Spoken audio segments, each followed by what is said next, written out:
Rasulullah pernah memanggil Abdullah bin Abbas untuk membaca Quran di depannya. Ini langsung pinter bawa usah partai loh, bawa usah langsung mau tahfidz. Kalau terus akan akhirnya kata Abdullah bin Abbas, kemudian saya membaca di hadapan Rasulullah, A'udzu billahi minasyaitonir rajim. Bismillahirrahmanirrahim. Ya ayyuhan nasu taqu rabbakumul ladzi khalaqakum min nafsin wahidah wa khalaqa minha zawjaha wa bassa minhuma rijalan katsiran wa nisaa'a wattaqullaha alladzi tasaaluna bihi wal arham innallaha kana 'alaikum raqiba. Beberapa ayat saya baca dilalah itu bahasa Jombang. Dilalah saya melihat wajah baginda Rasul sudah penuh dengan air mata. Jenengan pernah nyimak Quran keluar air mata? Dereng kakak berarti jenengan. Rasulullah nangis ketika saya membaca Al-Quran. Kenapa Rasulullah nangis? Karena hatinya lembut. Kenapa hatinya lembut? Karena hatinya terus disirami oleh Al-Quran. Jangan berharap hati kita lembut kalau jarang mendengarkan Al-Quran. Maka salah satu yang bisa melembutkan hati kita, di mana hati itu kata Kanjeng Nabi bisa tengengan, bisa tengengan, bisa karatan, dan yang bisa membersihkan hati kita sehingga gampang terenyuh, gampang nangis, itu salah satunya yang terbesar adalah Al-Quran. Guruni Mas Abbas, abah kula bayi zaman niku, menurut kula tiyang ingkang napa nggih, gampang nangis. Ketik-ketik nangis ya. Ketik-ketik nangis. Tunggu, ya Allah, irhamna ya Rabb, inna rahmataka awsa'u min dhunubina. Nangis. Ighfir lana ya Rabb, inna maghfirataka arjalana min jami'i a'malina. Nangis. Kayaknya kok gampil nangis? Karena sudah dipenuhi dengan Al-Quran. Setingkat Mbah Yai Jamal, kalau menyaksikan tiang Mbah Saris Habib, waktunya habis untuk dakwah. Niku kalau mundur saking dakwah sampai ditambah beras niku kadang-kadang jam kalih, kadang-kadang jam 3. Boten langsung sare.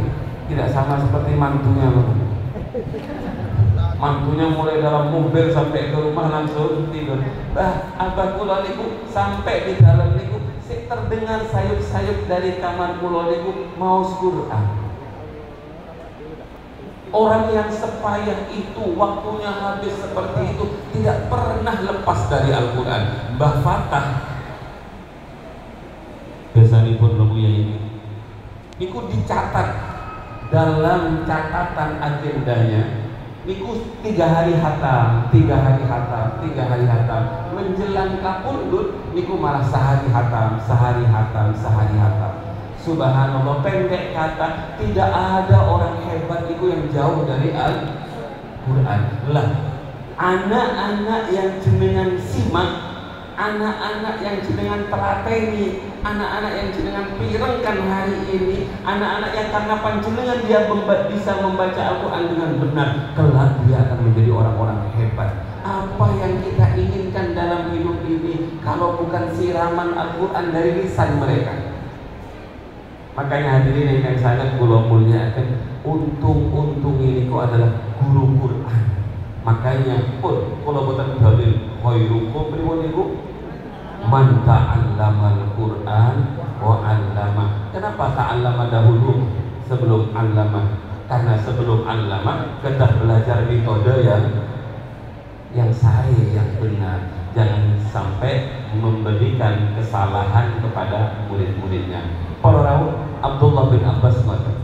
Lah Abdullah bin Abbas ini orang yang hebat karena dia dalam sejarah disebut orang yang pertama kali memperjuangkan Al-Quran. Suatu saat para sahabat itu kumpul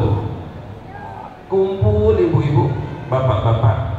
Lah keputusannya sudah waktunya Al-Quran dimasyarakatkan, sudah waktunya Al-Quran diperdengarkan kepada orang-orang kafir. Akhirnya begitu semua sepakat, yang belum sepakat itu siapa yang berani ngajar Quran. Kalau tak ngerti, jenengan berani ngajar Quran tanpa gaji? Coba dijawab. Di depannya Romo Yai, di depannya Ketua DPR. Berani. Kersani botol tadi bayar. Bapak-bapak, ibu-ibu, jenengan berani ngajar Quran tanpa dibayar? Berani. Yang berani ngacung, jenengan berani ngajar Quran tanpa dibayar? Berani. Kenapa ragu-ragu?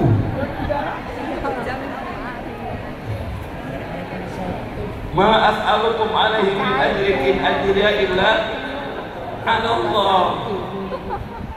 Boten usah ragu-ragu. Kiai kula, guru kula padosi teng pundi sih dawuhipun Yai ini kula dereng kepanggih sampai sakniki.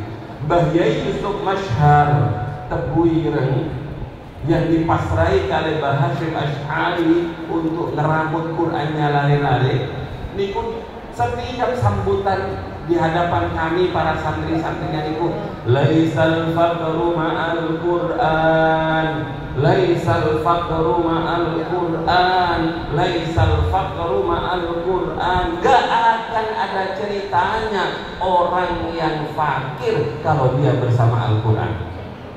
Ada salah seorang sahabat ketika mau meninggal kasihan, Khalifah katakan, sahabatku, bagaimana kalau saya yang menanggung anak-anakmu? Karena sahabat ini adalah sahabat yang memilih hidup sederhana. Kamu nggak usah berpikir tentang anak-anakmu. Anak-anakmu saya yang jamin. Anak-anakmu saya yang akan nanggung. Anak-anakmu saya yang akan memberikan gaji tanpa bekerja akan saya gaji, kata Khalifah. Kemudian sahabat itu mengatakan dengan penuh kesederhanaan, kamu tidak perlu memikirkan anak saya urusan itu, karena anak saya tidak mungkin fakir, karena anak saya sudah saya ajari bagaimana cara mencari uang yang bagus. Ini bahasa pulau, bahasa ini pun. Gak mungkin anak saya fakir. Kenapa? Karena anak saya sudah mendapatkan bekal dari Rasulullah untuk membaca surat Waqiah. Jadi kadang-kadang diambil Waqiahnya mawon, yang lain gak usah. Boten nggih. Malu-maluin guru Quran kok hanya ngambil Waqiah kali Yasin. Waqiah sampai Yasin untuk rumahnya ini kok sampai mau sobek-sobek karena sering dibuka, yang lain nggak pernah dibuka. Bahkan kadang-kadang yang dilempik belum dibuka itu nggak ketahuan. Hadirin dengan sangat telah muliakan. Akhirnya tidak disepakati siapa yang harus berjuang memperdengarkan Al-Quran. Abdullah bin Abbas kemudian Abdullah bin Mas'ud kemudian ngajung, hei sahabat-sahabatku, biarkan saya saja yang baca Quran di dekat orang-orang kafir itu. Semua sahabat mengatakan, loh dek, jangan sampean ini terlalu kecil, sampai nggak punya backing, nggak punya decking. Iya, kalau sekarang ada istilah decking ini susah. Sampai nggak punya deckingnya, sampai nggak punya backing. Kalau kalian baca dengan backing itu langsung ketua DPR, teman-teman. Tidak ada APBD yang paling bagus kecuali diberikan kepada guru-guru Quran. Mumpung. Kalau pulau jadi ketua DPR, jenengan pulau gaji 1 juta sampai ya. Pasti akan didoakan oleh guru-guru Quran. Gak ada doa yang paling mustajab dari selain guru Quran. Setuju loh Bapak? Bapak usah. Ini kan namanya meminta. Biarkan beliau mau dia ngasih tanpa kita minta. Kalau terus akhirnya Abdullah bin Mas'ud itu keluar, bapak-bapak, ibu-ibu, di hadapan Abu Jahal, di hadapan Abu Lahab dan abu-abu yang kafir-kafir yang lainnya itu, beliau dengan lantang memperdengarkan Al-Quran di mana itu tidak pernah terjadi. Beliau mengatakan Bismillahirrahmanirrahim. Ar-Rahman 'allamal Qur'an, khalaqal insan, 'allamahul bayan. Abu Lahab, Abu Jahal itu bisik-bisik. Apa sing diwaca arek iku? Iku sing jarene Quran, itu yang katanya Quran. Kok apik ya? Sanjani Abu Jahal, Abu Lahab itu kagum pada Al-Quran. Syairnya luar biasa, bunyinya luar biasa. Karena ini adalah mukjizat. Kalau kalian panjenengan belajar ulumul Quran, ada bab tersendiri yang disebut dengan I'jazul Quran. Mereka kagum sebenarnya dengan Al-Quran, tapi karena mereka sudah khatamallahu ala qulubihim wa ala sam'ihim wa ala absarihim ghishawah, tutupnya terlalu tebal, mereka turun dari pendopo meroyok Abdullah bin Mas'ud, diantemi bapak-bapak sampai boten sadar. Wonten guru Quran selagi diantemi. Makanya kalau hanya sekedar dibilangi oleh orang tua, Mbak jangan kasar-kasar ya kalau ngajari anak saya, Pak jangan begini, enteng. Kalau masih ingat bapak-bapak ibu-ibu, kalau pernah ngajar TPQ Madrasah Quran pertama kali ada TPQ atas ridho punyai. Imam, tiba-tiba salah seorang guru rencang kulon itu dia jarang nonton metode metode kiroati karek ikro.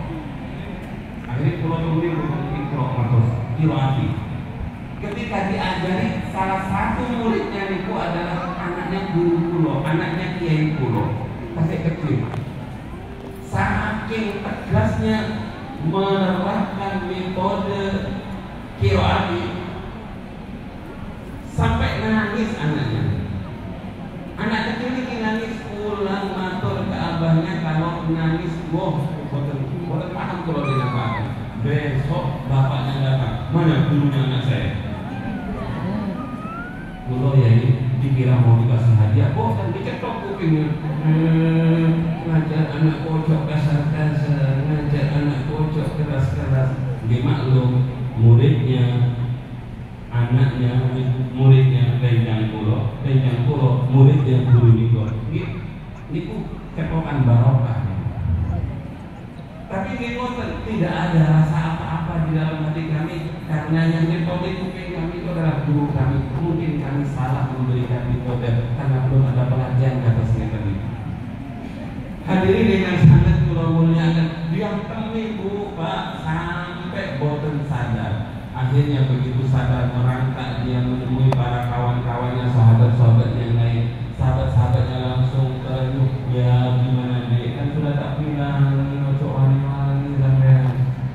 Besok ngaji lagi, diam temi lagi. Besok ngaji lagi, diam temi lagi. Inilah contoh pejuang Al-Quran yang luar biasa. Karenanya Rasulullah membanggakan Abdullah bin Mas'ud dengan dawuh, kalian kalau mau belajar Al-Quran, salah satunya belajarlah kepada Abdullah bin Mas'ud. Betapa Rasulullah menghargai perjuangan Abdullah bin Mas'ud, sampai beliaulah yang dipanggil untuk membacakan Al-Quran di hadapan baginda Rasulullah. Hadirin yang sangat